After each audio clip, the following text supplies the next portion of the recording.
नमस्कार. मी संकल्प फाउंडेशनच्या वतीने आपल्या सर्वांचे पुनश्च एकदा स्वागत करतो. आजच्या या वेबिनारला सुरू करण्यापूर्वी आमच्या एन जी ओ विषयी इथं थोडक्यात माहिती देतो. आमचं एन जी ओ गेले 12 वर्ष झाले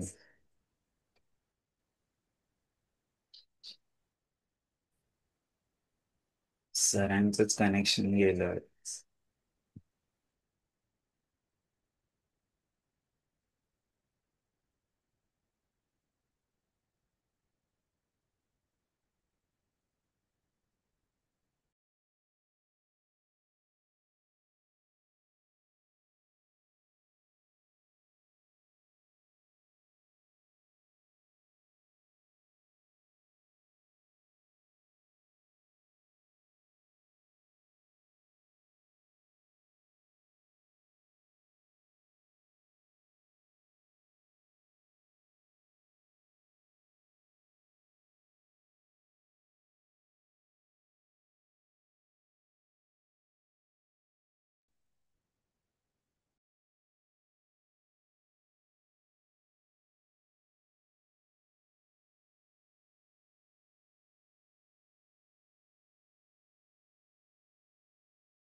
हॅलो.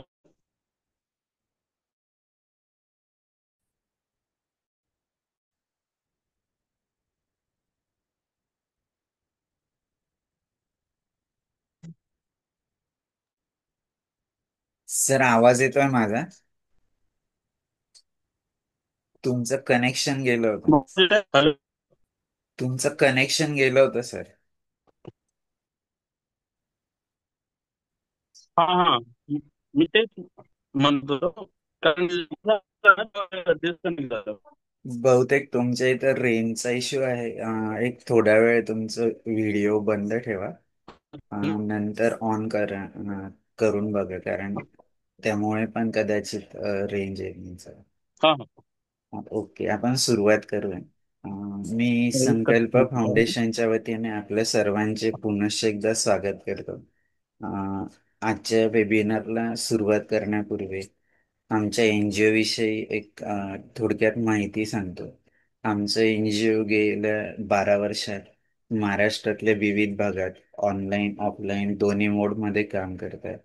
आमच्या एन जी ओचं मुख्य तत्व महात्मा गांधीजींचं खेड्याकडे चला आणि स्वामी विवेकानंद आणि रामकृष्ण परमहंसांचं शिवभावे जीवसेवा या तत्वाने आमचं एन जी ओ काम करत आहे. आणि ग्रामीण विकास, पर्यावरण, शिक्षण, आरोग्य, महिला सबलीकरण अशा विविध क्षेत्रात गेले 12 वर्ष झाले काम करतोय. त्याची एक छोटीशी व्हिडिओ क्लिप या ठिकाणी मी शेअर करतो.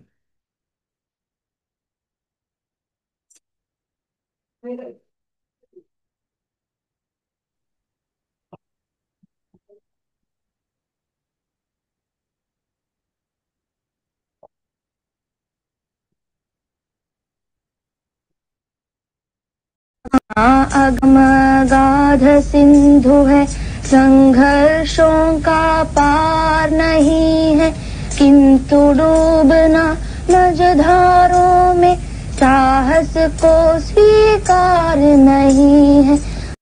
जटिल समस्या सुलझाने को नूतन अनुसंधान न भूले, निर्माणों के पावन युग में हम चरित्र निर्माण न भूले, स्वार्थ साधना की आंधी में वसुधा का कल्याण न भूले। शील विनय आदर्श श्रेष्ठता तार बिना झंकार नहीं है, शिक्षा क्या स्वर साध सकेगी यदि नैतिक आधार नहीं है, कीर्ति कौमुदी की गरिमा में संस्कृति का सम्मान न भूले। निर्माणों के पावन युग में हम चरित्र निर्माण न भूले। स्वार्थ साधना की आंधी में वसुधा का कल्याण न भूले। आविष्कारों की कृतियों में यदि मानव का प्यार नहीं है, सुजन ही। कोरोना काळात जेव्हा आमच्या सगळ्या फिजिकल ऍक्टिव्हिटी बंद होत्या, आम्ही ऑनलाईनच्या माध्यमातून वेबिनार सिरीज सुरू केली, ज्याच्यात ग्रामीण विकास, त्यासोबत कृषी प्रक्रिया उद्योग असतील, शेतीच्या विविध पद्धती, मिलेट्स फार्मिंग, नॅचरल फार्मिंग, योगिक फार्मिंग यासोबत कोरोना काळात खूप लोकांना स्क्रीनची सवय झाली होती. मोबाईलचं स्क्रीन असेल, टीव्हीचं, कम्प्युटरचं, त्यावर मात कशी करावी त्यासाठी आम्ही पालकांसाठी आणि विद्यार्थ्यांसाठी ऑनलाईन वर्कशॉप घेतला. त्यासोबतच आपले दैवत छत्रपती शिवराय असतील, डॉक्टर बाबासाहेब आंबेडकर, भगवान गौतम बुद्ध यांच्या चरित्रावर देखील आम्ही व्याख्यानाचे आयोजन केले ऑनलाईन स्वरूपात. त्यासोबत विश्वशांती, जलसुरक्षा, आरोग्य अशा विविध विषयांवर महाराष्ट्रातील व महाराष्ट्राच्या बाहेरील वक्त्यांना बोलावून त्यांचं मार्गदर्शन ऑनलाईनच्या माध्यमातून लोकांपर्यंत पोहोचवण्याचा प्रयत्न केला. आज आपण ज्या वेबिनारसाठी जमलो आहोत, संवादसाठी, आपल्या भारताच्या अमृत महोत्सवी स्वातंत्र्य दिनानिमित्त 15 ऑगस्ट 2022 संवाद सारथीची सुरुवात केली. ती सुरुवात करण्यापूर्वी आम्ही खूप लोकांशी चर्चा केली आणि आमच्या मुख्य मार्गदर्शिका भावनाताई विसपुते यांच्या मार्गदर्शनाने या संवाद सारथी व्याख्यानमालेची सुरुवात झाली. याचा मुख्य उद्देश की जे पण डिफरंटली एबल अपंग व्यक्ती आहे, त्यांच्या जीवनात खूपच सारा संघर्ष असतो रोजचा, तर ते आपल्यातील कमी ओळखून त्यावर मात कशी करतात, आपल्या जीवनातलं बॅलन्सिंग कसं करतात, आपल्या शिक्षणात, आपल्या करिअरमध्ये, आपल्या सामाजिक कार्यात कसं जुळवून घेतात समाजाशी आणि इतरांशी. तर हे जाणून घेण्यासाठी अ, आणि स्वतःला इतरांसोबत जुळवून घेताना सिद्ध करण्यासाठी ते काय आणि कुठून ऊर्जा मिळवतात हे सगळं त्यांच्या प्रवासातून शिकण्यासाठी, त्यांच्याकडून ऐकण्यासाठी आम्ही या व्याख्यानमालेची सुरुवात केली. गेल्या 3 वर्षापेक्षा जास्त कालावधी झालाय. 157 महानुभाव इथं येऊन गेले. प्रत्येक जण त्यांच्या त्यांच्या क्षेत्रात अगदी मास्टर ब्लास्टर आहेत. त्यांनी त्यांच्या जीवनात मिळवलेलं अचिव्हमेंट त्याबद्दल पण आम्हाला यातनं शिकायला मिळेल. आणि प्रत्येक वेळेस जेव्हा महानुभाव इथं येऊन त्यांचा अनुभव शेअर करतात, त्यांचा जीवन प्रवास शेअर करतात, तर नक्कीच प्रत्येक वेळेस नवीन दिशा, गती प्रत्येकालाच मिळत असते. मी जास्त वेळ न घेता आपल्या आजचे वक्ते अमरजी यांचा परिचय करून घेण्यासाठी सारिका मॅडमला विनंती करतो. स्वागत आहे भावनाताई अशोक भानसे सर. धन्यवाद सर. नमस्कार. संकल्प फाउंडेशन सामनेर आयोजित संवाद सारथी या वेब संवाद सत्रातील पुष्प 158वे आज गुंफले जात आहे. हे पुष्प गुंफण्यासाठी आपल्या अपंगत्वावर मात करत शैक्षणिक आणि सामाजिक क्षेत्रात आपले वेगळे स्थान निर्माण करणारे रत्नागिरी जिल्हा येथील तालुसरे गावातील रहिवासी माननीय अमर अनंत मालेकर सर आज आपणास वक्ता म्हणून लाभले आहेत. माननीय अमर सर यांनी इंग्रजी साहित्यातून पदवी संपादन केलेली असून सध्या ते पुणे येथील फर्ग्युसन कॉलेजमध्ये फिन्सर यांचा असलेल्या प्रकल्पात संगणक प्रशिक्षक या पदावर काम करत आहेत. त्याचबरोबर ते स्वतः एक एनजीओ देखील चालवतात. इन्स्पायरिंग हँड्स फाउंडेशन या त्यांच्या NGO मार्फत अपंगांना तांत्रिक शिक्षण दिले जाते. सरांना सांगली येथील अपंग सेवा केंद्र यांच्यातर्फे 26 जानेवारी 2022 रोजी सामाजिक सेवेसाठी सर्वोत्कृष्ट सामाजिक कार्यकर्ता म्हणून पुरस्कार, तसेच 3 डिसेंबर 2019 या जागतिक अपंग दिनी अहमदनगर येथे जिल्हास्तरीय उत्कृष्ट शिक्षक हा पुरस्कार देखील प्राप्त झालेला आहे. सरांना बुद्धिबळ आणि क्रिकेट या खेळांमध्ये विशेष अभिरुची आहे. असे हे आजचे आपले वक्ता माननीय अमर मालेकर सर आज आपणाशी अमरचा महत्वाकांक्षी प्रवास या विषयावर संवाद साधणार आहे. चला तर मग आपणही संवाद सारथी या वेग उपक्रमात सहभागी होऊया आणि अडथळ्यांवर मात करत पुढे जाण्यासाठी ऊर्जा मिळवूया. धन्यवाद सारिका मॅडम. मी अमर सरांना विनंती करतो की त्यांनी त्यांचा जीवन प्रवास आमच्यासोबत शेअर करावा. खूप खूप स्वागत आहे सर तुमचं. नमस्कार डॉक्टर सुनीता मॅडम. नमस्ते सर. अमर सर अनम्यूट करा आणि तुमचा व्हिडिओ पण ऑन करा.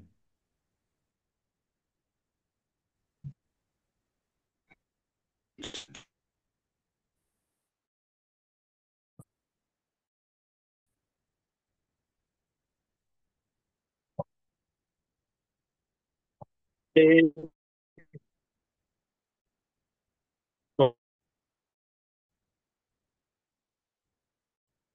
टेबल दाखव. झाला का चालू? हा हा, आवाज येतोय, व्हिडिओ नाही ऑन झाला.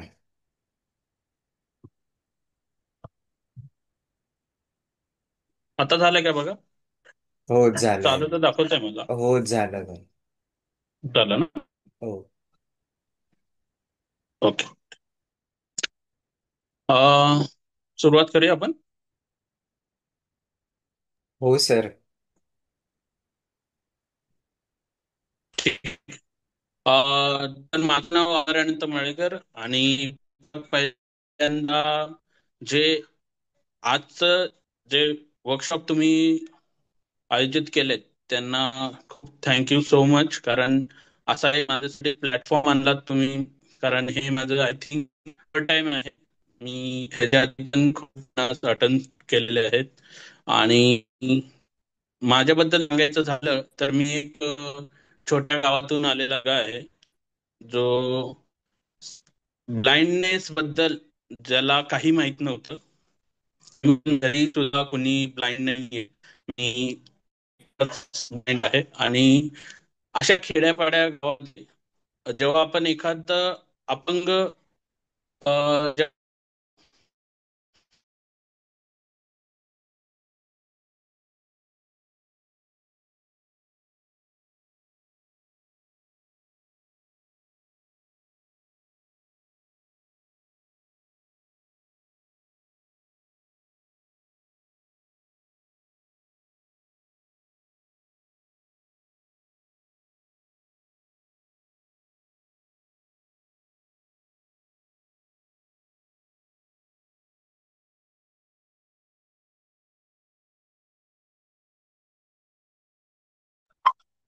काय डिस्कनेक्ट झालं का? हो त्यांचं हा आता जॉईन झाले परत. अमर सर तुमचं कनेक्शन गेलं होतं, आता बोला. अमर सर. व्हिडिओ ऑन झालं, माझं नेटवर्क होते ते. ठीक आहे, तुमचा व्हिडिओ सध्या बंद ठेवा. आवाज येते म्हणतो? हो येतोय येतोय.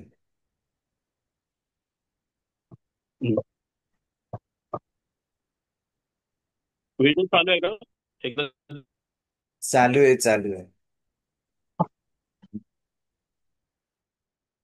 बंद.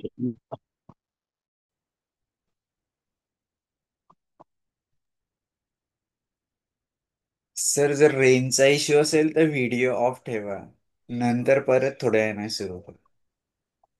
हा, तेच करूया. कारण प्रॉब्लेम काय होतो, डिस्कनेक्ट होते. हो हो ओके ठीक आहे. आता माझा आवाज येते? हो येतोय. हा ठीक आहे. तर हा, मी हे सांगत होतो की एक म्हणजे बाळपणी आलेलं ब्लाइंडनेस आणि मधून आलेलं ब्लाइंडनेस मध्ये खूप मोठं अंतर असतं. ते माझ्याबरोबर घडलं की मी जन्मता अंध नसून माझं एक ऍक्सिडेंटली अंधत्व आलेलं आहे. मी जेव्हा लहान होतो 2000 मी 15-16 मध्ये मला चांगलं 14 मध्ये चांगलं दिसत होतं. 15 मध्ये 15-16 मध्ये मला अंधत्व आलं. त्या टायमाला मी 7वी असेन कदाचित. मला इतकं क्लिअरली आठवत नाहीये, बट मी क्लिअर केली होती त्या टाइम. आणि स्वतःचे पेपर मी स्वतः लिहित होतो. त्यामुळे रायटर ही काही गोष्टी ज्या ब्लाइंडनेस मध्ये जसं सुविधा असतात ह्या गोष्टी मला माहित नव्हत्या. 1 वर्ष घरीच बसलो. घरच्यांना ही काही आयडिया नव्हती की ह्याच्या करिअरचं कसं किंवा इथून पुढे ह्याचं कसं होणार. या सर्व गोष्टींची चिंता माझ्या परिवाराला पडली होती. प्लस मी स्वतःला असं समजत होतो की आता इथून पुढे आपल्याला काही करता येणार नाही. तर त्यावेळेस माझे वडिलांच्या जे आईचे वडील आहेत त्यांनी अ, ते जे एका ठिकाणी काम करत होते, तर तिथले जे मालक होते त्यांनी त्यांना सजेशन दिलं की अशी अशी एक अंधशाळा आहे, त्या अंधशाळेत त्याला एकदा जाऊ द्या. कारण तर 2 ऑपरेशन झाले होते डोळ्यांचे आणि परिस्थितीही नव्हती. फायनान्शियली खूप बिकट बिकट होती. त्यामुळे तिथे हा प्रॉब्लेम होता की मोठ्या मोठ्या सर्जरीज करायच्या कशा. कारण डॉक्टर म्हणत होते की इतके पैसे लागतील, तितके पैसे लागतील. आणि माझे विजन जाण्याचे कारण हे की मी लहानपणी क्रिकेट खेळत असताना मे बी 6वी-7वी असताना मला बॉल लागला होता डाव्या डोळ्याला. तर तिथून माझी विजन गेली एका डोळ्याची. हळूहळू दुसऱ्याही डोळ्याची माझी विजन पूर्णपणे संपून गेली. कारण एका डोळ्याने माझ्या सर्व मी लिखाण करायचो, वाचायचो, बघण्याचे काम मी सर्व एका डोळ्याने करायचो. मग डॉक्टर म्हटले की तुझ्या दुसऱ्या डोळ्यावरतीही प्रेशर आलंय. त्यावेळेस असं वाटलं की आपलं जगणं हे निरर्थक आहे. कारण आपण काहीच करू शकत नाही इथून पुढे विदाऊट मदतीशिवाय कुणाच्या. जर मला कुठे बाहेर जायचं असलं तर सोबत कोणी नाही कुणीतरी शोधावं लागायचं. त्यानंतरला मला जर काही हवं असेल तर मला घरच्यांना सोबत घ्यावं लागायचं. तेव्हा मी त्या गोष्टी करायचो. तसं वर्ष गेला. त्यानंतरला मला जसं आईच्या वडिलांचे जे मालक होते त्यांनी रास्ता दाखवला की तुम्ही अंधशाळेत न्या. त्यावेळेस मला अंधशाळेत नेण्यात आलं. तेव्हा मी जेव्हा पाहिलं की ही तर जराशी दुनिया वेगळी आहे. कारण आपण जेव्हा सायटेड असतानाचे जो आपण जग पाहतो, जे रंग पाहतो, ज्या गोष्टी आपण पाहून करतो, ही पोरं सहजपणे विदाऊट बघून करतायत. म्हणजे ह्यांच्यात काहीतरी वेगळं म्हणजे ट्रेनिंग आहे यांना काहीतरी. म्हणजे स्वतःहून चालतात, प्लस घड्याळ बघतात, मोबाईल यूज करतात, वाद्य वाजवतात. हे सगळं पाहून मला खूप आनंद झाला. कारण एक उमेद मिळाली होती त्यावेळेस की आपण पण शिकू शकतो. ब्रेल तेव्हा कळलं मला. माझं शिक्षण हे ब्रेलमध्ये 8वी पर्यंत झालं.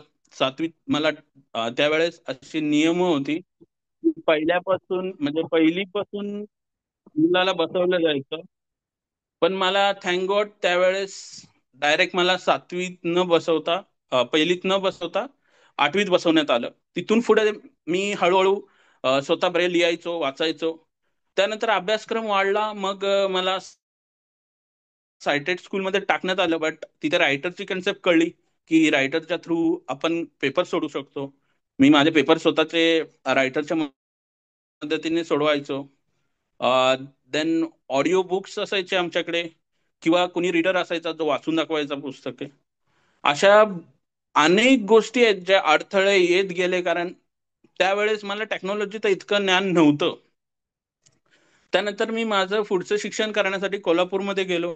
कोल्हापूरमध्ये माझी 10वी-11वी पर्यंत मी माझं केलं शिक्षण.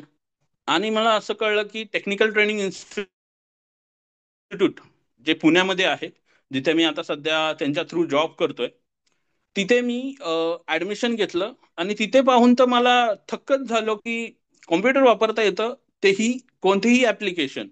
म्हणजे तुम्ही जे सायटेड व्यक्ती वापरू शकतात ते आपणही वापरू शकतो, हा कॉन्फिडंट बिल्डअप झाला. आणि माझ्या शिक्षकांकडे बघून, कारण ते नेहमी म्हणायचे, लाईफमध्ये तुम्हाला जर काही करायचं असेल तर तुम्हाला स्वतःला झुकवून द्यावं लागेल. त्यामुळे मी त्या वाक्यावरती त्या सरांकडे पाहून, कारण आमच्या सरांची पीएचडी झाली होती ऍक्सेसिबिलिटीमध्ये, ज्यांचं शंतनू लटकत नाव आहे. आणि ते खूप मोठ्या पोस्टवरती येतात आणि ते सुद्धा टोटली ब्लाइंड आहेत. त्यांनाही दोन्ही डोळ्यांनी काही दिसत नाही. बट ते इतक्या कंपनीजला गाईड करतात, त्यांना ऍक्सेसिबल वेबसाईट, सॉफ्टवेअर्स डेव्हलप करून दिलेत. आतापर्यंत त्यांनी ऍक्सेसिबिलिटीमध्ये खूप काही केलंय. त्यांच्यासारख्या शिक्षकांच्या हाताखाली मला शिकताना खूप आनंद झाला की आपण इथून काहीतरी घडायचंय आणि आपल्याला काहीतरी करायचंय.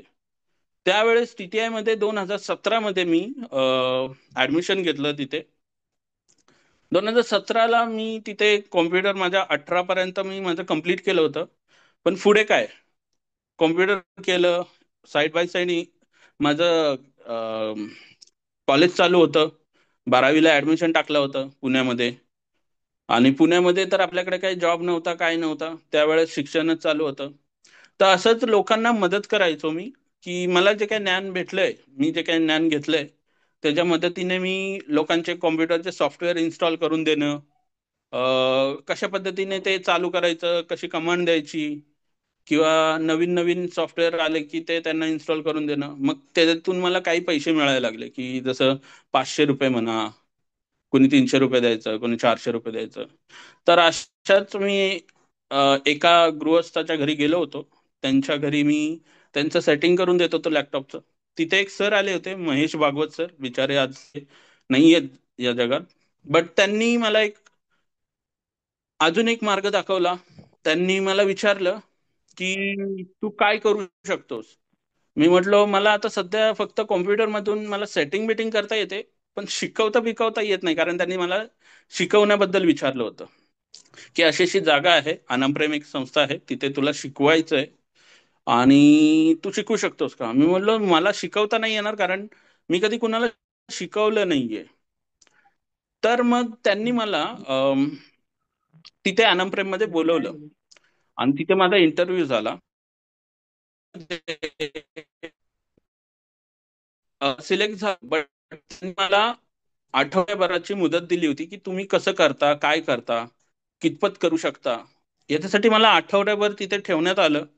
मी माझा बेस्ट देण्याचा प्रयत्न केला. मी माझ्या शिक्षकांचा, माझ्या मित्रांचा खूप मदत घेतली. आणि काही गोष्टी अडत होत्या मला, त्या मी क्लिअर करून घ्यायचो, किंवा स्वतः सर्च करायचो गुगल वरून, इकडून तिकडून नोट्स बनवायचो.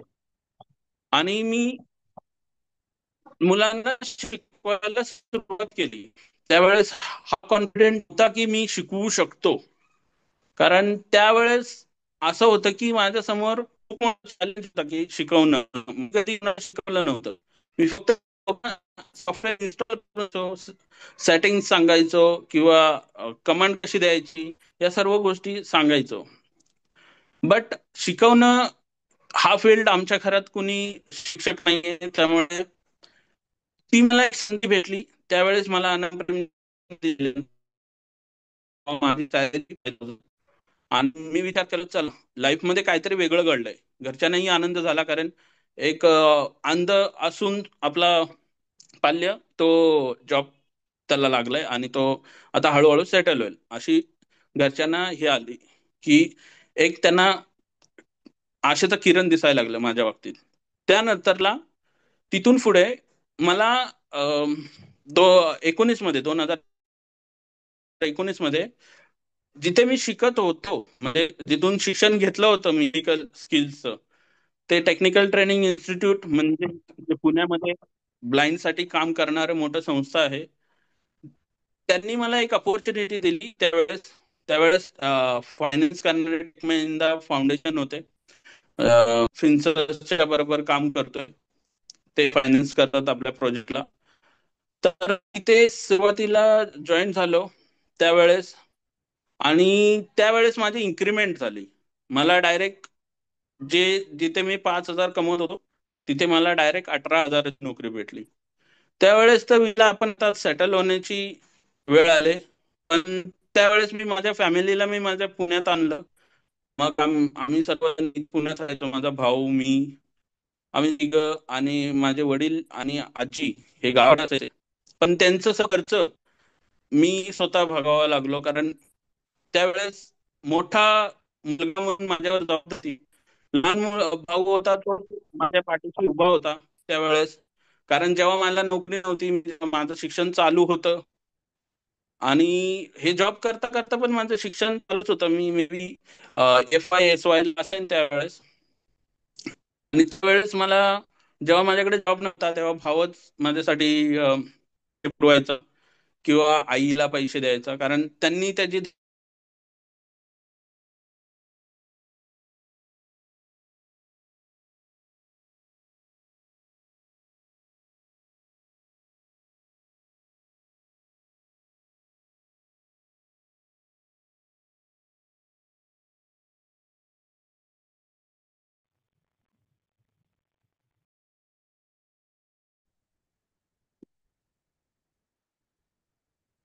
आवाज येतोय माझा? हो सर, आता येतोय. मध्ये ब्रेक झाला होता. हा, मध्येच नेटवर्क जातोय. ठीक आहे, असू द्या. तर तसंच मी पुढे मग माझं टेक महिंद्रामध्ये जेव्हा सिलेक्शन झालं, TTI मध्ये, तिथे मी जॉब केला. तिथून काही दिवस चांगले चालले, कारण लॉकडाऊनचे दिवस जेव्हा चालू झाले तेव्हा पण माझा जॉब चालू होता. थँक गॉड, तेव्हा पण मला देवाने खूप मोठा आधार दिला होता, कारण माझा जॉब तेव्हा लॉस नव्हता झाला. पण काही कारण नंतरला तिथेही आमचं प्लेसमेंटमुळे तो प्रोजेक्ट क्लोज झाला. मग मी तिथल्या सरांना सांगितलं की मला दुसरं एखादं प्रोजेक्ट आलं ना तर मला सांगा, मी तिथे एनरोल करेन. गव्हर्नमेंटची पण मला ऑप्शन होते, आणि गव्हर्नमेंटसाठी पण बरेच जण मला सांगत होते की तू गव्हर्नमेंटला अप्लाय कर, गव्हर्नमेंटला अप्लाय कर. बट माझी इच्छा अशी होती की मला माझ्यासारख्या जे मुलं आहेत, जे ब्लाइंड आहेत किंवा इतर हँडिकॅप्स आहेत, त्यांच्यासाठी काहीतरी करायचंय. तर तेव्हा माझी परत थोडंसं फायनान्शियल प्रॉब्लेम झाले, कारण तो प्रोजेक्ट बंद झाल्यामुळे. मग मी पर्सनल कोचिंग करायचो लोकांना, पर्सनली गुगल मीट वरती शिकवायचो. मग तिथे फीस घ्यायचो. असं करता करता मी माझ्या मुलांनाही ट्रेन केलं. काही मुलं पण माझ्या बरोबर होते जे मी ऑलरेडी कोर्समध्ये शिकवले होते, तर ते सुद्धा माझ्या बरोबर आले. त्यांनाही अर्निंग स्टार्ट झाली, तेही चांगले ट्रेन झाले. ते सुद्धा आज कुठल्या नाही कुठल्या तरी संस्थेत ऍज अ ट्रेनर म्हणून काम करतायत.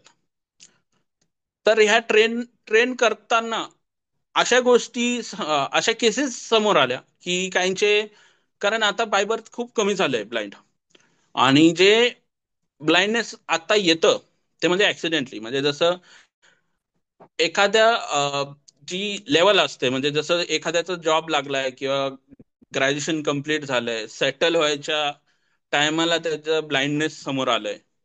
मग त्यावेळेस जी परिस्थिती माझ्यावर ओढवली होती एका काळी, ती परिस्थिती त्यांच्यावरती आलेली असते. मग त्यावेळेस काय होतं ना, तो व्यक्ती खचून जातो.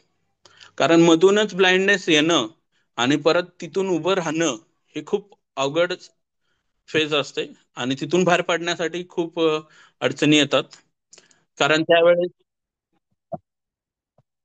त्यावेळेस त्यांना असं वाटतं की आपण आतापर्यंत सर्व बघत होतो, सर्व दिसत होतं, पण आता कसं करणार. करेक्ट. तो ह्या सर्व गोष्टींचे प्रश्न असतात, आणि कसं करू शकतात, कारण कॉन्फिडेंट ते गमवून बसलेले असतात, चांगल्या चांगल्या कंपनीत कामं केलेली असतात.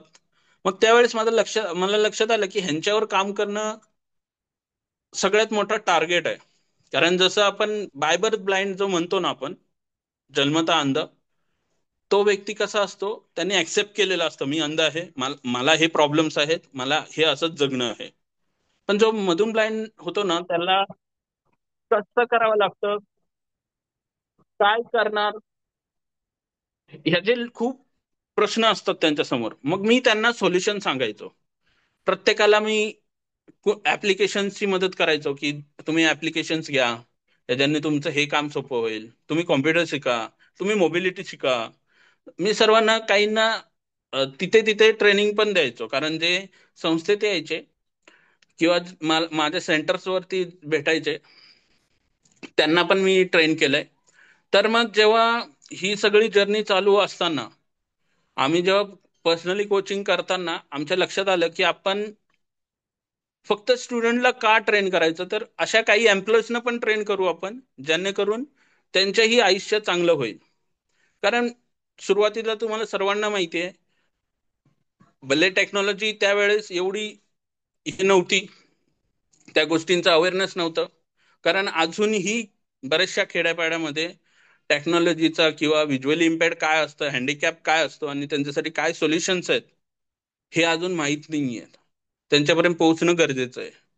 मग त्याच्यासाठी आम्ही असा विचार केला की आपण सध्या ऑनलाईन ट्रेनिंग चालू करू, लोकांपर्यंत पोहोचू, खेड्यापाड्यापर्यंत जाऊ, प्रत्येक महाराष्ट्राच्या कोपऱ्यात जाऊ. आधी जिथे पण जो हँडिकॅप आहे त्याच्यानुसार आपण काम करू. त्याच्या आधी सगळ्यात आधी माझा एक्सपिरियन्स जास्त ब्लाइंड बरोबर असल्यामुळे आम्ही ब्लाइंड मुलांना ट्रेनिंग देण्याचं काम चालू केलंय. मग त्याची झाली संस्था, कारण जी आम्ही टीम बनवली होती, म्हणजे माझ्या सगळ्या फ्रेंड्स बरोबर जे स्टुडंट्स होते माझे, त्यांना घेऊन मी एक संस्था उभी केली, तिचं नाव आहे इन्स्पायर हँड्स फाउंडेशन. ती आता सध्या टेक्निकल ट्रेनिंग देण्यात ऑनलाईन मध्ये आता सध्या उपलब्ध आहे आपल्याकडे, जे ऑनलाईन प्लॅटफॉर्म्स आहेत. मग त्याच्यात आपण basic computer, advance excel, Hindi Marathi typing आणि इतर कोर्सेस आपण काही,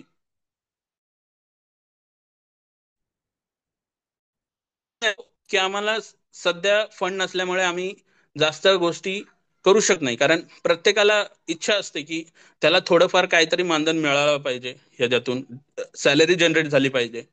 प्रत्येकाचं घर चालणं आहे, प्रत्येकाला असं वाटतं की मला काही नाही काहीतरी मिळावं. पण सध्या आम्ही आमच्या लेवलवरती प्रयत्न करतोय.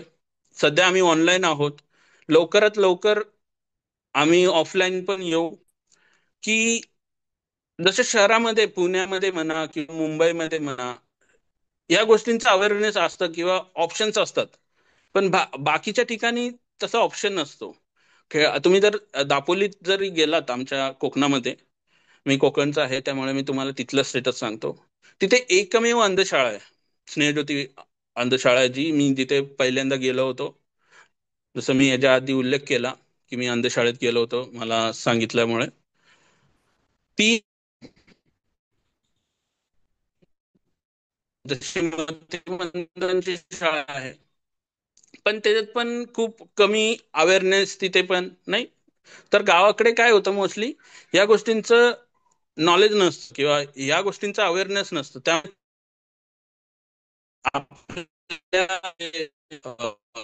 अशा हँडिकॅप पर्सन आहेत ते तिथपर्यंत पोहोचू शकत नाहीत. आणि सिटीमध्ये काय होतं, सिटीमध्ये खूप साऱ्या संस्था आहेत किंवा ऑप्शन्स आहेत, सेंटर्स आहेत की जिथे जाऊन शिकू शकतात. नाही, अशा बऱ्याच गोष्टी आहेत. आणि आता तर ऑनलाईनचं युग आहे, त्यामुळे प्रत्येकाकडे मोबाईल आहेत, कॉम्प्युटर्स आहेत. तर आम्हाला असं वाटतं की ऑनलाईनच्या माध्यमातून पोहोचू शकतो आणि फास्ट पोहोचू शकतो. त्यामुळे आपण युट्यूब चॅनल किंवा ऑडिओ लायब्ररी म्हणूया आपण,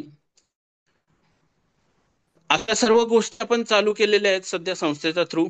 आणि या संस्थेबरोबर काम करता करता मी सध्या साइड बाय साइड माझं जॉब पण करतोय, जे टेक्निकल ट्रेनिंग इन्स्टिट्यूट बरोबर चालू आहे माझं स्वतःचं. आणि ते बजाज फिन्सर जे आहे ते सपोर्ट करतंय.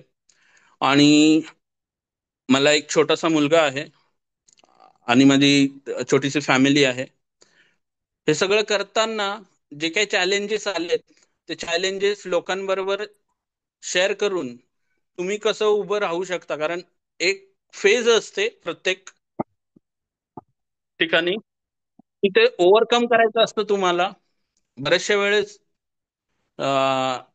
तुम्हाला डाऊनफॉल येतो, असं नाही की तुम्हाला यश येतो प्रत्येक वेळी. कारण मलाही माझ्या लाईफमध्ये खूप वेळा आलंय, जसं तुम्हाला सांगितलं की माझ्याकडे एक चांगली अपॉर्च्युनिटी होती जॉबची, तेव्हा मी जॉब केलं. त्यानंतर लॉकडाऊनच्या काळात पण साथ दिली त्या जॉबनी, पण नंतरला काही कारणास्तव ही प्रोजेक्ट बंद झालं. त्यावेळेसची फेज, त्याच्यानंतरला ही संस्था ओपन करताना सुद्धा आम्हाला काही प्रॉब्लेम्स आल्या. तेव्हा पण आम्हाला असं वाटलं की आपण करतोय खरं, पण हे कसं उभं राहील, काय उभं राहील, या सर्व गोष्टी डोक्यात ठेवून त्यावेळेस फक्त एवढंच की मनात जिद्द होती की करायचं म्हणजे करायचं म्हणजे करायचं. आपल्यासारख्या लोकांना आपण सपोर्ट करायचं. आपल्याला जो काही ज्ञान आहे तो लोकांपर्यंत पोहोचवायचा.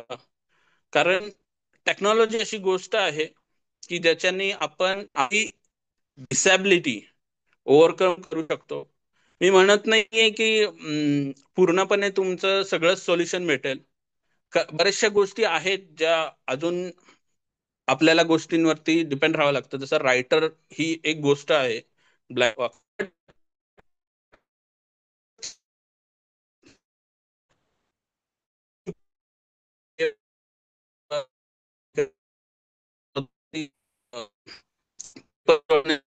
प्रयत्न करण्यात चालू आहेत. आलेलं नाही ना, पण प्रयत्न चालू आहेत प्रत्येकाच्या लेवलवरती. बट ह्याच्यानी खूप मोठा फायदा असा आहे की कुणावरती आपल्याला डिपेंड राहावं लागणार नाही तर इथून पुढे. जसं आपल्याला रीडर लागायचं, रायटर लागायचं, किंवा बऱ्याचशा गोष्टी आहेत ज्या आपण करू शकत नव्हतो. प्रत्येक वेळी व्हॉलेंटियर्स किंवा या सर्व गोष्टींची गरज लागायची की एखाद्याचं मदत घ्यावी लागायची. तर या टेक्नॉलॉजीमुळे ते प्रॉब्लेम सॉर्ट आउट होतील असं मला वाटतं. आणि हाच एक मोठा मार्ग आहे ज्याच्यात आपण अ, आपली लाईफ चांगली जगू शकतो, इंडिपेंडंट जगू शकतो. आणि ज्याला पण असं तुम्हाला तुमच्यापैकी कोणी वाटत असेल की बाबा मला जॉब नाहीये, मी काय करू शकतो, तर मी तुम्हाला एकच सांगेन, तुमच्या ऍबिलिटीज ओळखा. तुम्ही तुमच्याकडे काय ज्या स्किल्स आहेत ना, त्या तुम्ही स्वतः लक्षात घ्या की मी काय करू शकते, मी काय करू शकतो, माझ्याकडे काय स्किल्स आहेत आणि मी कुठं कमी पडते. कारण आता मी जर तुम्हाला म्हटलो की की बाबा तुम्हाला टेक्निकल टेक्निकल स्किल्स तुमच्या चांगल्या असल्या पाहिजेत, कम्युनिकेशन तुमचे स्किल चांगले असले पाहिजे, पर्सनॅलिटी तुमची चांगली असली पाहिजे. नाही, आता मार्केटमध्ये तुम्ही जर गेलात तर तुम्हाला थोडक्यात काय, स्वतःला सॅलरी कमवण्यासाठी स्वतःला प्रेझेंट करावं लागतं. थोडक्यात काय, मार्केटमध्ये स्वतःला विकावं लागतं. कारण का, की तुम्हाला सॅलरी कमवायची आहे. जेव्हा तुम्हाला कोणीतरी एखादी कंपनी हायर करेल तेव्हा ती लोक तुम्हाला सॅलरी देणार आहेत. मग त्याच्यासाठी तुम्ही काय केलं पाहिजे, तुमच्या स्किल्स अपग्रेड करा. कारण AI सारख्या गोष्टी आल्यात ज्याच्या मदतीने तुम्ही बऱ्याच गोष्टी करू शकता. नाही, कुणी कॉन्टेंट रायटर असेल तुमच्यातलाच, कुणी व्हिडिओ एडिटर असेल तुमच्यात, कुणी बऱ्याचशा गोष्टी करत असाल, मेलिंग चांगलं करता येत असेल, ऍडव्हान्स एक्सेल चांगलं असेल, पिओट table, V lookup, H lookup, या सर्व गोष्टी तुम्हाला माहिती असतील. टेक्निकल इतर सोडून तुमचा जर बिझनेस कळ असेल की तुम्ही जर बिझनेस करू शकता, छोट्या गोष्टीपासून सुरुवात करा. एक ना एक दिवस यश मिळेल. कारण असं नाहीये की इम्पॉसिबल सर्वच गोष्टी आहेत. इम्पॉसिबल असं काहीच नाहीये, सगळं पॉसिबल आहे जर केलं तर. फक्त जेव्हा तुमच्या समोर चॅलेंजेस येतील तेव्हा त्यांना ओव्हरकम करायला प्रयत्न करा. असं करू नका की गिव्ह अप करा आणि परत झिरो मध्ये येऊन थांबा. कारण मग त्यावेळेस तुमचं काय होईल, त्यावेळेस तुमच्याकडे सक्सेस नाही मिळणार. कारण प्रत्येक फेलियरच्या मागे एक सक्सेस स्टोरी आहे. जेव्हा तो फेलियर फेस करतो तेव्हा सक्सेस मिळतं त्याला. अशा खूप सारे उदाहरणं आहेत, तुम्ही आतापर्यंत बरेच जणांचे ऐकलं असेल आणि मीही ऐकले. कारण बरेच असे लोक आहेत ज्यांनी, जे इम्पॉसिबल आहे म्हणजे सामान्य व्यक्तीला जे होऊ शकत नाही, ते आपल्या हँडिकॅपनीच करून दाखवलंय. सो ही थोडक्यात माझी एक जर्नी होती. शॉर्ट मध्ये मी जे सांगण्याचा प्रयत्न केला मे बी तुम्हाला माझी जर्नी कळले असेल. अं, मी आतापर्यंत काय केलंय, कसं केलंय, आणि हे सर्व करत असताना जसं आता उल्लेख केला गेला की मला अवॉर्ड भेटलेत दोन्ही. तर ते अवॉर्ड मिळण्याचे पण मागचं कारण हेच आहे की लाईफमध्ये मी खूप स्ट्रगल केलंय बऱ्याचशा गोष्टींसाठी. सहज काही कोणाला कोणाला भेटत नाही, कारण तुम्हाला तुम्हाला स्वतःला सिद्ध करावं लागतं आणि तेव्हाच या गोष्टी भेटतात किंवा अचीव होतात. आणि आम्ही जेव्हा ह्या सर्व गोष्टी करत होतो ना, तेव्हा छोटे छोटे प्रोजेक्ट करत होतो. म्हणजे जेव्हा मी ऍज अ ट्रेनर म्हणून लागलो, मी छोटंसं ग्रुप चालू केलं होतं. त्याच्यात लोकांचे प्रॉब्लेम सॉर्ट आउट करायचो. माझेच काही मुलं असायचे जे त्याच्यात प्रश्न उत्तर द्यायचे, सॉफ्टवेअर शेअर करायचे, टेक्निक्स शेअर करायचे. त्याचं आज जी संस्था म्हणून रूपात आले ना, ती जी सुरुवात होती. कारण मला असं वाटलं नव्हतं की मला भविष्यात हे करायचंय ते करायचंय. कारण मी कधी काही ठरवलं नाहीये की मला हे करायचंय ते करायचंय. हा, मला जेव्हा असं वाटतं ना की बाबा आपण ह्याच्यात केलं पाहिजे आणि हे आपलं ध्येय आहे, आणि त्या त्या फेज वरती मला बरोबर, म्हणजे जसं मला संस्थेचं खरंच मला वाटत नव्हतं की मी संस्था उभारावी. पण मला लोकांनी सजेशन दिले की तुम्ही छान काम करताय, तुम्ही तुम्ही जी काही ही टीम बनवले त्याचे संस्थात रूपांतर करा, सर्टिफिकेट बनवा, तुमच्या थ्रू सर्टिफिकेट द्या लोकांना. तेव्हा मी विचार केला आणि माझ्या टीमशी बोललो की आपण अशी अशी संस्था करू शकतो. आणि त्याची संस्था उभी राहण्याच्या मागचे कारण हे, जे माझ्याकडे स्टुडंट्स होते किंवा त्यांचे पालक पण होते, जे असे काही लहान मुलं होती, म्हणजे जे त्यांना मल्टिपल हँडिकॅप्स पण होतं, म्हणजे व्हिज्युअल इम्पॅक्ट पण असतं किंवा बऱ्याचशा गोष्टी असतात त्यांच्या लाईफमध्ये प्रॉब्लेम. बट त्यावेळेस तुम्हाला तुमचे फॅमिली खूप सपोर्ट करत असते, जसं मलाही माझ्या फॅमिलीनी खूप सपोर्ट केलंय. काम करू शकतो. बट आपल्याला जर करायचं असेल तर अशा खेड्यापाड्यामध्ये किंवा अशा ठिकाणी जाऊन करायचंय की जिथे सोर्सेस नाहीयेत. अशा ठिकाणून आपल्याला काम करायचंय. ऑलरेडी जिथे सोर्सेस आहेत तिथे आपण काम करण्यात काही पॉइंट नाहीये, कारण तिथे ऑलरेडी खूप सो थँक्यू सो मच.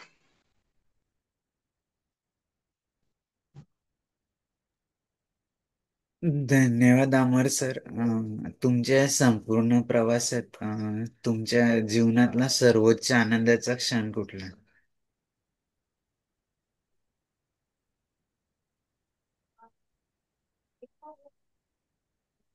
अमर सर, आवाज येतोय माझा? प्रश्न जरा रिपीट करता का? मग तुमचा आवाज ब्रेक. हा, तुमच्या जीवनातला सर्वोच्च आनंदाचा क्षण कुठला? सर्वात उच्च आनंद जर बघायला गेलात तर माझ्या लाईफ मधलं, की मला जेव्हा पहिल्यांदा जॉब भेटला होता. म्हणजे मी माझ्या लाईफ मधला तो सगळ्यात मोठा आनंद मानतो जेव्हा मला अनप्रेम मध्ये पहिल्यांदा जॉब भेटला होता. कारण मला असं वाटलं नव्हतं की मी कधी जॉब करू शकेन किंवा मी इंडिपेंडंट होऊ शकेन आणि माझ्या फॅमिलीला सपोर्ट करू शकेन. सर, याच्या अगदी विरुद्ध तुमच्या जीवनातलं पेनफुल मोमेंट, वेदनादायी क्षण. वेदनादायक क्षण म्हणजे माझा ब्लाइंडनेस. कारण मला जेव्हा त्यावेळेस मी माझ्या स्वतःला असं विचार करायचो, आता आपण जगून काही उपयोग नाहीये. कारण त्यावेळेस डिपेंड राहावं लागायचं सर्व गोष्टींसाठी. म्हणजे अर्ध जग बघितलं होतं, अर्ध अचानक माझ्या आयुष्यात अंधार आल्यामुळे मी काहीच करू शकत नाही. ह्यामुळे मी खूप कचून गेलो होतो आणि तेव्हाच जी फेज आहे म्हणजे ती मी कशी ओव्हरकम केलंय हे त्यावेळेस क्षण खूप खतरनाक होतं ते शब्दात बी नाही सांगू शकत मी. सर, या संपूर्ण प्रवासात जसं तुम्ही सांगितलं की अगदी तुम्ही फर्स्ट टाइम तुमच्या आजोबांनी सजेस्ट केल्यानंतर ब्लाइंड स्कूलला गेलात आणि नवीन नवीन गोष्टी तिथं शिकत गेला, आत्मसात करत गेला आणि आताही नवीन स्किल शिकून स्वतःही त्याच्यात पारंगत होता आणि इतरांनाही ट्रेन करताय. ते सगळं करण्यासाठी प्रेरणा किंवा हे सगळं टिकवून ठेवण्यासाठीची ऊर्जा कुठून मिळते त्याबद्दल थोडक्यात सांगा. सगळ्यात पहिलं तर माझे गुरु ज्यांनी मला शिकवलं. त्यानंतरला जे माझ्यासारखे ब्लाइंड आहेत ते, कारण मी जेव्हा त्यांच्याकडे बघतो, त्याच्याकडे पाहतो, जेव्हा ब्लाइंडच असं नाही, इतर हँडिकॅप्स कडे पण मी जेव्हा पाहतो ते, कारण ते काय होतं की जेव्हा आपण एखाद्या समाजात काम करत असतो किंवा आपलं जीवन घडवत असतो तेव्हा आपल्याला अशा गोष्टी दिसतात की आपण थँकफुल की आपल्याला देवाने सगळं दिलंय, फक्त विजन नाहीये. नाही, बरेच जणांचे असे प्रॉब्लेम्स आहेत, मल्टिपल डिसॅबिलिटी असते किंवा बरेच युजर्स आहेत किंवा त्यांना तो फिरण्याचा आनंद किंवा या सर्व गोष्टी त्यांना घेता येत नाही, पण त्यांच्यासाठी मला काहीतरी करायचंय ही सगळी उमेद आहे ती त्यांच्याकडून येते. माझ्या कम्युनिटीसाठी, माझ्यासारख्या हँडिकॅप मुलांसाठी मला काम करायचंय. हे सगळं त्यांच्याकडे बघून किंवा त्यांचा जीवन सगळ्या गोष्टी, अडथळे या सर्व बघून मला उमेद मिळते त्यांच्याकडून की आपण त्यांच्यासाठी काय करू शकतो. कम से कम मी जरी समजा त्यांच्यासाठी काहीच करू शकलो नाही, तर गाळावर तरी एक हसू तर आणू शकतो त्यांच्या लाईफमध्ये. अशा मुमेंट्स आणू शकतो की जे हॅपी फील करतील ते स्वतःला.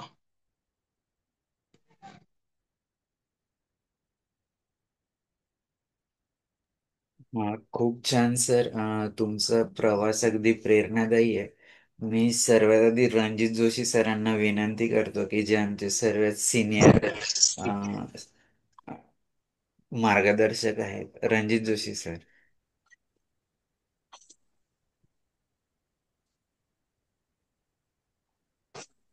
सर, तुमचा आवाज नाही येत आहे, रणजित जोशी सर.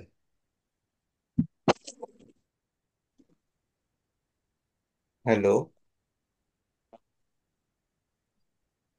रणजित जोशी सर, आवाज नाही येते तुमचा.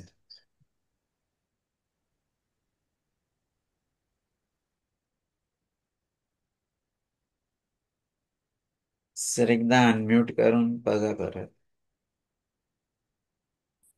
रणजित जोशी सर, अनम्यूट करा, तुम्ही म्यूट झालात परत. आता बोला. हॅलो. तोपर्यंत मी भावनाताईंना विनंती करतो की तो का तुम हा? हा, बोला रणजित जोशी सर, बोला. येतो का आवाज? हो, येतोय आता. हा. सगळ्यात पहिले आम्हा मालेकरांनी जे आपलं आयुष्य सांगितलं आणि हे सत्य आहे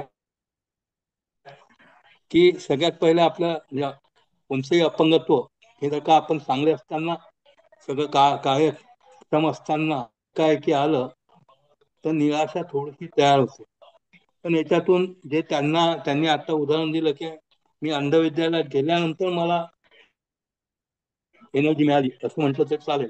ऍक्च्युली तेच आहे की आपण आपल्या लोकांमध्ये गेल्यानंतर ते ते कसे पहिलीपासून आपल्या अपंगत्वावर मात करतात त्या गोष्टी आवश्यक आहे. आपल्या लोकांमध्ये आपण मिसळलं की त्याचा आपोआपच फायदा आपल्याला हिंमत येते त्या लोकांकडे पाहून. आपण आपलं अपंगत्व विसरतो आणि त्यांच्याबरोबर धावायचा प्रयत्न करतो. हा सगळ्यात मोठा जो भाग आहे. आणि त्याच्यानंतर तुम्ही जे अंधान करता किंवा अपंगान करता बाकी कार्य करता, अंधान करता म्हणजे तुम्ही इथले ज्या लोकांना पुढे आणलं त्या शिक्षक लोकांचं खूपच कौतुक आहे. कारण की ते लोकच आपल्याला हिंमत देतात आणि त्यात निश्चितच ब्लाइंड लोक असतील ज्या लोकांनी केलं. कारण की आणि इतके मी ब्लाइंड माझे मित्र पाहिले आहेत की मोठ्या मोठ्या पोस्टवर मोठ्या मोठ्या जागेवर सेवा करत आहे, नोकरीत आहे. कॉम्प्युटर वगैरे थोडा आज म्हणजे सेक्रेटरी पदापासून आपले ब्लाइंड लोक पोहोचलेले आहेत. तर हे कौतुकास्पद आहे. तुम्ही ते काम करता आहात, चालू ठेवून आपलं काम करता आणि लोकांना पुढे आणता, त्याबद्दल तुमचं अभिनंदन करतो. आणि असेच पुढे पुढे प्रयत्न करत राहा. अनेक लोकांना मदत होईल तुमची. सगळ्यात मोठा ब्लाइंड लोकांना पुढे आणायचं सगळ्यात गोष्ट ही की कोणी एखादा अचानकपणे यंग ब्लाइंड झाला तर त्याला हिंमत देण्याकरता तुमच्यासारखे लोक पुढे आले पाहिजे. एवढं मी करतो. तुमच्या एकदा पुन्हा अभिनंदन करतो. धन्यवाद रणजित जोशी सर, खूप खूप धन्यवाद. भावनाताई. हो, धन्यवाद विशाल. अमर सर, तुमचं एकंदरीत जे जीवन प्रवास ऐकला तो निश्चितच खूप ऊर्जा देणारा आहे. याचं कारण म्हणजे अचानक आलेलं अंधत्व पेलणं हे सोपं नसतं आणि त्याच्यावरती मात करून स्वतःला सिद्ध करणं आणि त्याच्या पाठोपाठ सतत हा विचार करणं की अपंगत्व असलेल्या व्यक्तींसाठी मी काय करू शकतो आणि त्याच्यातून तुम्ही उभी केलेली संस्था आणि आता हे तुम्ही करत असलेलं काम हे खूपच कौतुकास्पद आहे. तुमची ऊर्जा अशीच कायम राहो आणि अशाच पद्धतीचं काम तुम्ही करत राहो. तुमच्या कामामध्ये सहभागी होण्याची संधी आम्हालाही मिळू अशी सदिच्छा व्यक्त करते. खूप धन्यवाद. धन्यवाद भावनाताई. अशोक भानसे सर. नमस्कार सर. नमस्कार सर. अमर सरांना एक विचारायचं आहे होतं. आता AI टेक्नॉलॉजी आली तर आपल्या अंध बांधवासाठी कितपत समोर आहे त्याचा उपयोग होईल आणि त्याच्या संदर्भात थोडंसं बोलावं सांगितलं. आणि त्यांचं दुसरं एक महत्वाचं कार्य सुरू आहे, ते गावखेड्यापर्यंत जाऊन त्यांना त्यांना दिव्यांग लोकांना, अंध लोकांना त्यांना मार्गदर्शन करून त्यांचं उंच स्तर कसं उंचावेल यांच्यासाठी मी खूप खूप शुभेच्छा. थँक्यू. या प्रश्नाचं उत्तर मी असं देऊ शकतो की AI खरंच आपल्या बाबतीत म्हणा, दृष्टीहीन अंध बांधवांसोबत म्हणा किंवा इतर हँडिकॅप्स बद्दल म्हणूया, तर आता जसं एक सिच्युएशन सांगतो की जसं तुम्हाला आता एखादा फोटो, तो काय फोटो आहे, कसला फोटो आहे, हे आतापर्यंत तुम्हाला सांगायला एखादा व्हॉलेंटियर लागत होता. पण आता असे AI टूल्स आलेत की ज्याच्या मदतीने तुम्ही त्या संपूर्ण त्या फोटोची माहिती घेऊ शकता. किंवा असाही एक ऑप्शन आलाय AI मध्ये की तुम्ही स्क्रीन वरती काय आहे बाबा, तुमच्या स्क्रीन वरती काय चालू आहे हे तुम्ही AIच्या फीचरनी तुम्ही बघू शकता, आयडेंटिफाय करू शकता. किंवा एवढंच नाही तर तुम्ही फॉर्म भरत असाल तर फॉर्म मध्ये कॅपचा ही गोष्ट असते, ती सोडवावी लागते सिक्युरिटीच्या बेसच्या कारणामुळे. तर ते सुद्धा तुम्ही AIच्या मदतीने करू शकता. अशी कोणतीही गोष्ट नाहीये की जी AIच्या मदतीने करता येत नाही. फक्त एवढंच आहे, ती गोष्ट कुठे वापरायची, कशी वापरायची, कधी वापरायची, आणि सगळ्यात इम्पॉर्टंट ती कशी वापरायची. कारण तुम्हाला जर वापरता येत असेल तर तुम्ही कुठल्याही कामामध्ये त्याचा यूज करू शकता. असे बरेच AIचे प्लॅटफॉर्म आहेत आणि आपल्या मुलांना जॉबच्या संध्या पण त्याच्यामुळे ओपन होत आहेत. असं लोक म्हणतात की AI आलं म्हणून माणसाचं काम संपत चाललंय. कारण हे तितकंही सत्य आहे की त्या एआय ला बनवणारं पण एक ह्युमन आहे, माणसानेच त्याला क्रिएट केलंय. म्हणजे माणूस वॅकन्सीज पण काढू शकतो जर विचार केला तर त्याच्यावरती, त्याच्या मदतीने, आणि बऱ्याच गोष्टी करू शकतो, असं मी सांगू शकतो या प्रश्नाला. धन्यवाद सर. या धन्यवाद Mansi sir. Doctor Sunita madam. Amar sir, hello Sunita madam Ratnagiri जिल्ह्यातूनच आहेत. ओके. हॅलो, नमस्ते. नमस्कार. हा, मी रत्नागिरी, माझं म्हणजे सासर रत्नागिरी. सध्या मी मालगुण PSC ला मेडिकल ऑफिसर म्हणून जॉब करते. ओके. हा, मी पण हँडिकॅपच आहे, माझ्या डाव्या पायाला पोलिओ आहे. ओके. आणि तुमचं मी ऐकलं सगळं, सगळं खरं. तुम्ही जो काय स्ट्रगल केलाय तो खरंच वाखाणण्याजोगा आहे. बरेच अडचणींवर तुम्ही मात केलेली आहे, पुढे पण करत राहाल. तुम्ही तुमच्या फॅमिलीबद्दल काहीच थोडंसं सांगितलेलं नाही आहे, त्याबद्दल मला ऐकायचं आहे की त्या कशा आहेत, त्यांची तुम्हाला कितपत साथ मिळते किंवा काय असं, मिसेस बद्दल. ओके. सो माझी जी मिसेस आहे ती सुद्धा टोटली ब्लाइंड आहे. आणि ती सुद्धा, तिने पण माझ्यासारखे कोर्सेस केलेत. तिने तर ऍडव्हान्स कोर्सेस केलेत माझ्यापेक्षा. अच्छा. बट हा. ती ट्राय करते आणि ती माझ्या बरोबर सोबत असते प्रत्येक गोष्टीसाठी. तसंच ओके. मला एक छोटासा मुलगा आहे जो आता 1.5 वर्षाचा आहे. ओके. तो तो सायटेड आहे, त्याला चांगलं दिसतं. व्हेरी तो गुड. आजीकडे असतो, म्हणजे माझ्या आईकडे. आणि तो मोस्टली गावाकडेच असतो. इकडे आम्ही आम्ही त्याला भेटायला जातो, कारण आम्ही दोघंही जॉब वरती असल्यामुळे घरी कोणी लक्ष देणारं नाहीये. आणि भावाचंही लग्न झालंय, त्यामुळे त्याचंही फॅमिली आहे. आम्ही पुण्यात असतो. आणि माझं सगळं बाकीचं जे फॅमिली मेंबर्स आहेत, माझे वडील, आई, आजी, मुलगा, हे सगळे गावाकडे असतात. ओके.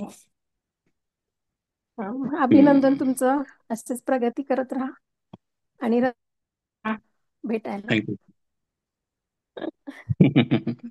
रत्नागिरीत येणं होत असतं, कारण तो माझा जिल्हा आहे. ऍक्च्युली दापोलीमध्ये मी जास्त करून माझं येणं जाणं असतं, कारण आमचं गाव तिकडेच आहे ना, टाळसोऱ्याला.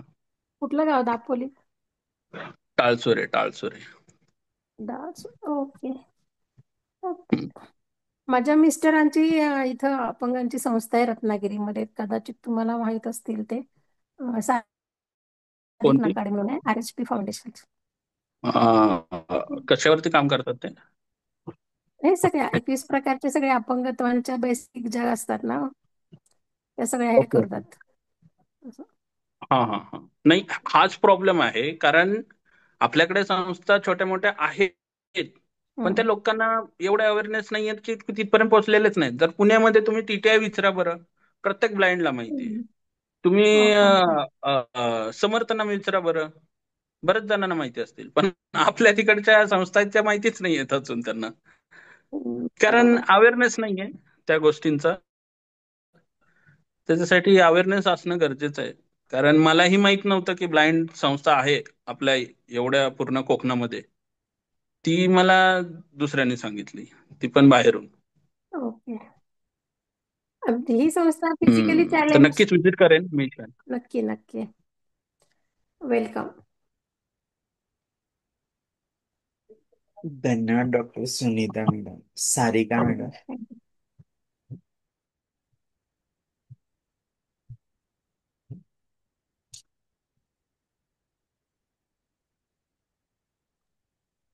नमस्कार सर. अमर सर नमस्कार. हा, नमस्कार नमस्कार. सर, खूपच छान प्रवास होता तुमचा, प्रेरणादायी.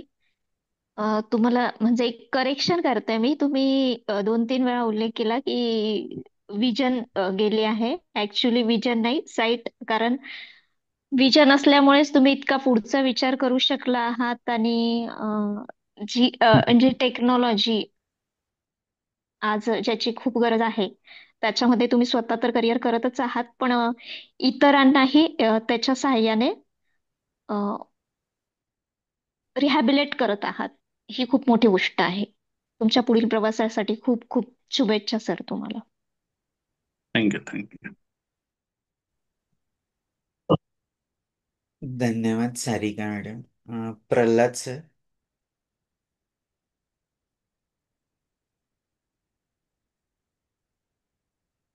प्रल्हाद पांडव सर.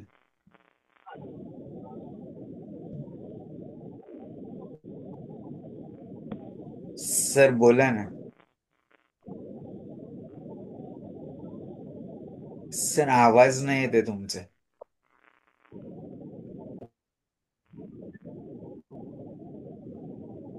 नाही, बॅकग्राऊंडला काहीतरी वेगळाच आवाज. हॅलो. हा बोला सर. हां, म्हटलं अमर सरांबद्दल पहिल्यापासूनच मला माहिती होती, कारण ते माझे गुरु आहेत. त्यांच्याकडनं सर्व प्रेरणा घेऊन मी देखील कम्प्युटरचं ट्रेनर म्हणून काम करतोय. हॅलो. हा बोला सर, येतोय तुमचा आवाज. आणि अमर सरांनी म्हणजे खूपच छान मार्गदर्शन केलं, आणि म्हणजे अमर सरांच्या जीवनात जे समजा जे काय म्हणतात त्याला अप्स अँड डाऊन्स आलेत, त्यांनी खरंच त्यांना त्याच्यावरनं मात करून ते पुढे आले. याच्यातच खूप मोठं आहे म्हणजे आहे, कारण त्यांना म्हणजे आता मुलगा आणि विशेष त्यांचे मिसेस पण ब्लाइंड आहे. ह्या गोष्टींना फेस करणं म्हणजे कसं असतं, शेवटी घरात आता घर थोडंफार समोरच्याला दिसलं तर सगळे कामं करणं शक्य आहे, पण मग ज्यांना दोघंही मिसेस आणि मिस्टर दोघंही टोटली ब्लाइंड असले तर ते कसं करावं हे दोघांकडनं शिकण्यासारखी गोष्ट आहे. घरामध्ये कसे कामं करावेत, सगळं आवरून जाणे, आणि मग लक्ष कसं ठेवणार, आणि मुलं आपण सांभाळणं म्हणजे खूप मोठी गोष्ट आहे. सगळ्या गोष्टी त्यांना खूप साऱ्या शुभेच्छा.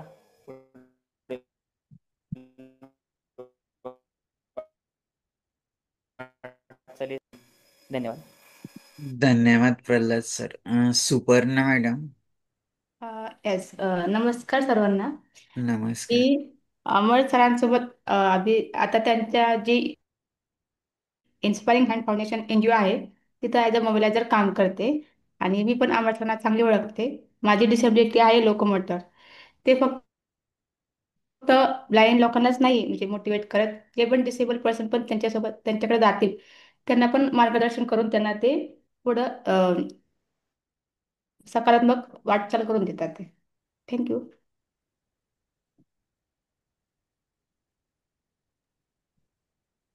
धन्यवाद सुपर्णा मॅडम. निश्चितच अमर सर, तुमचा प्रवास अगदी प्रेरणादायी आहे. आणि जसं तुम्ही सांगितलं की मी प्रत्येक स्किल शिकत गेलो, आणि मला एकदाच नॉलेज आल्यानंतर विथ लर्निंग अँड अर्निंग दोघंही चालू ठेवले. एकीकडे शिक्षण आणि एकीकडे जॉब, आणि छोटे मोठे कामं करत गेलो. लोकांना जे मिळालं आहे ज्ञान, त्याचा उपयोग करून लोकांपर्यंत पोहोचवण्याचा प्रयत्न केला. आणि भविष्यातही ते काम करायचंय, जास्तीत जास्त लोकांपर्यंत स्किल डेव्हलप कसे होतील त्यासाठी प्रयत्न करायचा आहे. निश्चितच सर, तुमचं हे कार्य सगळ्यांनाच प्रेरणादायी असं आहे. भविष्यातही तुमचं हे कार्य जास्तीत जास्त वाढव, त्यासाठी शुभेच्छा. आणि आमच्या संपूर्ण संवाद सारथी आणि संकल्प फाउंडेशन परिवाराकडून तुम्ही जो वेळ दिला त्याबद्दल तुमची ऋण व्यक्त करतो. आणि एक विनंती करतो, जाता जाता एक छोटासा मेसेज सर्वांना द्यावा. त्यानंतर मी भावनाताईंना विनंती करतो की आजच्या या सत्संगाची सांगता प्रार्थनेने करावी. अमर सर, एक छोटासा मेसेज सर्वांसाठी. मेसेज हाच राहील की खूप साऱ्या संस्था आहेत तुमच्यासाठी उभ्या. कारण आपण म्हणतो की आपलं जे हँडिकॅपचं फील्ड आहे ते खूप मोठं आहे. कारण तुम्हाला चांगले आता ह्या संस्थे थ्रू काम करताय म्हणजे अपंगांचे प्रकार तर तुम्हाला सांगायची काही गरज नाहीये वेगळं. तर माझं असं म्हणणं असेल की जर प्रत्येकाने एकामेकाला सपोर्ट केलं आणि एकामेकाचा हात धरून जर पुढे गेलात, तर ही जी डिसॅबिलिटी आहे ना आपल्या इंडियामधली म्हणूया आपण, किंवा महाराष्ट्रातली पकडा. सध्या महाराष्ट्रामध्ये जे अशिक्षित म्हणता किंवा असं म्हणूया की त्यांना आपण बेरोजगारपणा हा कायमचा नष्ट होईल, किंवा ऍक्सेसिबिलिटी किंवा जे वातावरण पाहिजे त्यांना ते पूर्णपणे नष्ट होईल कधी, जेव्हा अशा संस्था आहेत ज्या ते एकत्र येतील आणि त्याच्यावरती काम करतील. कारण आपण गव्हर्नमेंट कडून अपेक्षा करतो बऱ्याचशा गोष्टींची, ते फुलफिल होत नाहीत. बऱ्याचशा गोष्टी आहेत बोलण्यासारख्या त्या, पण आपण आता तेवढा वेळ नसल्यामुळे त्याच्यात काही आपण जाऊ शकत नाही त्या विषयाला. पण ह्या ज्या संस्था आहेत ना त्या काम करू शकतात त्याच्यावरती, सगळे एकत्र मिळून. हाच माझा एक मेसेज राहील. धन्यवाद अमर सर. प्रार्थनेने आजच्या आपल्या या सगळ्या कार्यक्रमाची सांगता करूया. सर्वे भवन्तु सुखिनः, सर्वे सन्मया, सर्वे भद्राणि पश्यन्तु, मा कश्चित् दुःखभाग् भवेत्. ॐ शान्ति शान्ति शान्तिः. धन्यवाद. शुभरात्री. धन्यवाद सगळ्यांना. आपण पुढच्या एपिसोडला परत भेटूया आणि निश्चितच अडथळ्यांवर मात करत ऊर्जा मिळवूया.